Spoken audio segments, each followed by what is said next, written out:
they can bring back players that they have already played. So it looks like both of these teams are picking players that they've played before. Miraculous Gaming choosing to go, putting their hope in Elize while he wasn't able to pull out that last game. They are putting all their coins in his basket, so to speak, and to see if he can win this out for them. While Overdosed Gaming is going with their player Hannibal, another player who also lost his match. So both players going into this final match to win it for their teams lost their original matches. That's I can only assume that that speaks for great confidence that the teams have in these players. Absolutely, and we will see that coming up as soon as we take a break here real quick, and we'll be right back. Game number 7, Gallegation. 2 of the 3 games we've cast so far have been game number 7. That's right. And they haven't been like 3-0, where a team gets out to a 3-0 lead and then the other team comes back to tie it up and go to game number 7. They've been actually very even, very back and forth series. Yes, it absolutely has. It looks like Spider Slayer is joining us in chat. I want to send a special birthday greeting to him, as he's a cool guy. We know him, and it's his birthday today. So give him some good birthday love in the chat. Absolutely, and as we're coming back from our break, we want to take a quick second to give a big shout out to MythLogic. You'll see them right over there. They are the sponsor of SC2CTL this season, a local system builder. Gallegation and I live here in Michigan. They are fairly local to us, and build some pretty awesome gaming laptops, very custom. You can specialize them however you like. Also have some cool graphics options to put on them that they post on their Instagram page. So do us a favor, go out to Twitter or Facebook or Instagram, follow them. You'll find them by searching for MythLogic.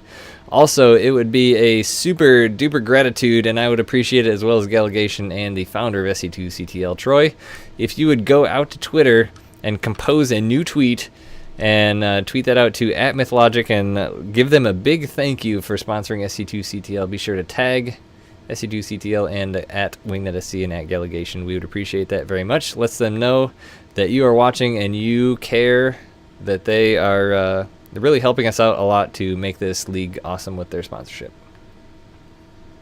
Absolutely. And with that, we're going to be ready to go on into game number 7. As right. Gallegation noted before, I'm going to go ahead and get the game started here. It is going to be Hannibal versus Elize, so we get to continue saying that very tongue-twister name. That's right. So let's just recap again who these players are. We saw them once before. Elize is the Korean Grandmaster toss player that we just saw in Game 6. He considers himself to play a diverse style and actually was previously a StarCraft 2 programmer. And then we have Hannibal from Overdosed Gaming. He's a High Masters Terran and considers himself to be a different from a lot of Terrans in that he does a lot of aggressive 1-2 pace builds, but has solid macro play to back it up. I will remind you that both of these players did lose their individual games, so their teams are putting a lot of faith in them, putting them up against each other in this last game to take home the match and all the points that will get them closer and closer to making that playoff series. Actually having to add a contact here real quick for things to come, so give me 1 second to organize this here.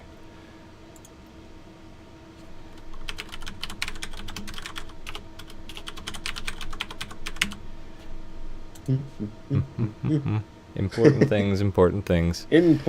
Not to draw out the drama for game number 7, but this has been this is a very drama-filled match actually, because Miraculous Gaming was founded after Frisia decided to leave Overdose Gaming, took Mercy with him, and they started their own team.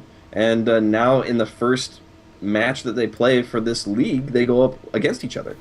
So there's a lot of emotion involved in this match. There's a lot on the line in terms of who is right in leaving and who is wrong in staying or whatnot. You know, I'm sure that a lot of that drama went on in these players' heads when they're facing each other. So we'll see who's able to pull it out and win this match as we head on into this game. Hashtag esports drama. As we enter into game number 7 on yet another galaxy map called Blood Mist, in the upper left-hand corner, wearing the greenness representing Terran, it is Overdose Gaming's Hannibal. And in the bottom right-hand corner from Miraculous Gaming, Elize.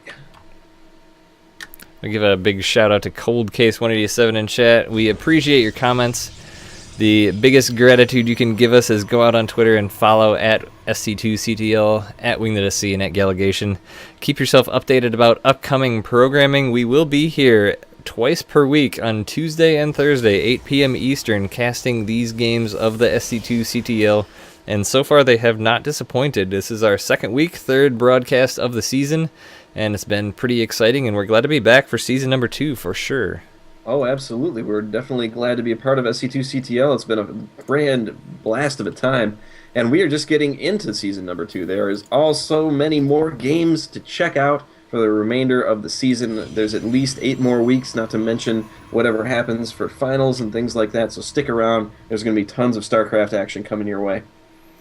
Absolutely, and if you want to check out any of the past happenings from Season 1, all of the VODs are online at youtube.com/WingnutStarcraft, all organized into playlists there, so we had some pretty exciting times with actually a lot of these very same players in Season 1, so a lot of good content to be had out there. If this is your first time checking out SC2CTL, do also follow the Twitch channel too. As all the shameless plugs are now complete, we'll get into this game as we see a gas and a barracks going down, so likely going to see some Reapers out of Hannibal. He did get them in the last game we saw him participate in as well. Elze, we saw a pretty strong game out of him last time, and it was a fairly macro-y type-based ground game. Wonder if we will see some air toss out of him, or if he will stick with what he attempted to do last time, now that there's no giant mass. Oh. There's a factory here that appears to be misplaced. So we will not be seeing your standard run-of-the-mill game, as one would normally expect. That factory is being built on the low ground, but will inevitably be lifted up and placed in the middle of the base, cranking out Hellions and being devastating to those probes. I actually disagree. I think this factory is going to lift off right here. I think it's going to produce a mine. Well, okay, we're both mine. Half right. Fair enough. Fair enough. So mine, I'm in awe here because this my soul hurts right now. Zealot is moving across the map, however, and is going to be intercepting these this SCV and Marine kind of high five. Right. Yeah, no joke. Oh, there's a proxy on the other side of the gate. Oh, there's a no! Stargate on the north end. This is awesome. What a Game 7. This is how to do it. Mothership Core and Stalker moving in here now, seeing what's going on. There is a mine that has a couple of SCVs around it to give it a good old repair. Zealot moving up the ramp, although that is blocked off. Bunker being produced here, but there is not nary a unit to fill that bunker. No, and the SCV is running away like its job is done. No, you have more work to do. Potshots being taken from the high rim here of the cliff by the Stalker and Mothership Core. One more Marine does go down. Mine goes to burrow. SCVs continue to repair it. Great idea by Hannibal, but this is going to be rough because these SCVs will be easily taken out by these Stalkers. 2 SCVs trying to repair that bunker to their heart's content. In the meantime, an Oracle is being produced at that proxy Stargate, and there is no vision of it. This game is bonkers, Gallegation. Oh, the moon gets taken out by Photon Overcharge. The SCVs tickle each other to try and repair as the Photon Overcharge goes on too. So that push did not end up working. There is now a Marauder in the bunker here at Hannibal's base, but trouble arises as the Oracle heads on in. This is going to be tough to defend with no units. Absolutely, there are Marines being made, but they're the only. Oh no, he's made Marauders.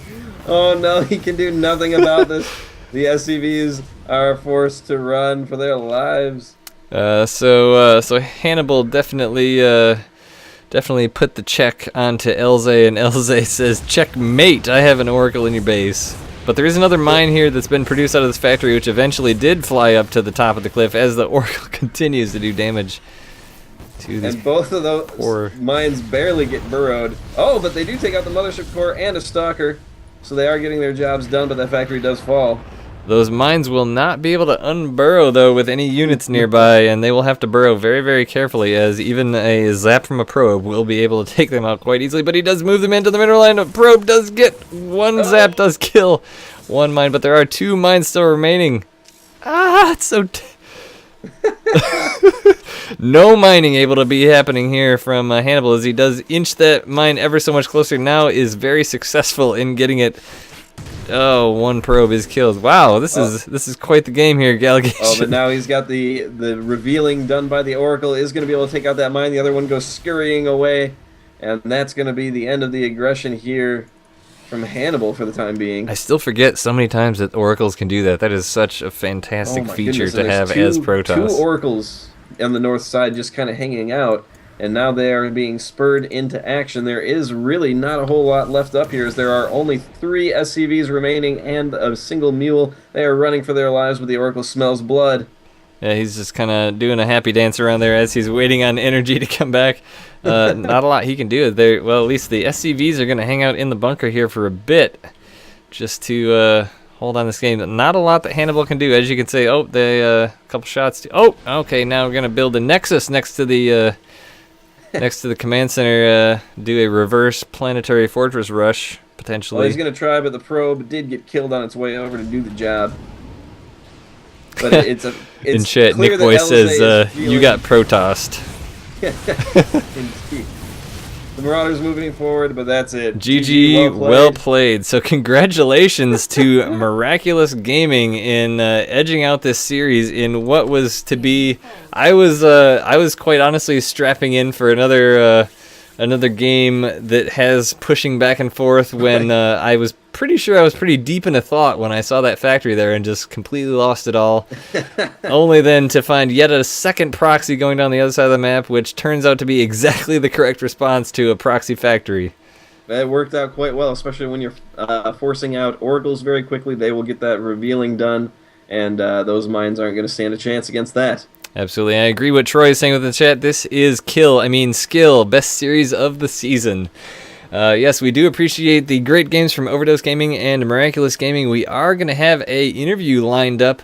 We had Kenji lined up from Miraculous Gaming, but he's unavailable. But I do have a contact of the team, which he has forwarded to me. So we're going to take a brief break here, come back in 30 seconds and try and get that interview lined up for you. So do not go anywhere. There should be some interesting commentary to be had here. Absolutely. We will be right back.